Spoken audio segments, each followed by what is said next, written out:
זאת הכיתה החכמה שלנו. בואו תראו איתי ביחד.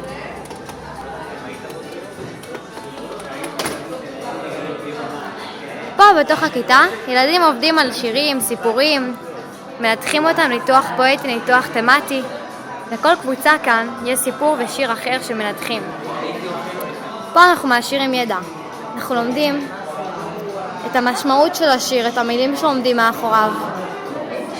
וכל קבוצה כאן עובדת הכי טוב שהיא יכולה. כמו שאתם רואים, המורה מייעצת לנו וכל מיני עצות שעוזרים לנו.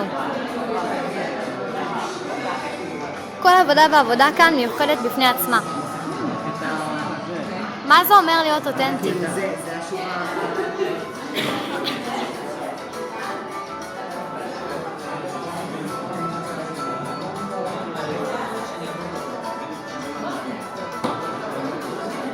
כמו שאתם רואים, אפשר לראות שכולם כאן נהנים מהעבודה שהם עושים.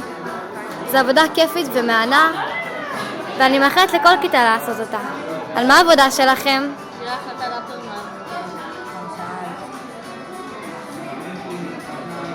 Fabulous.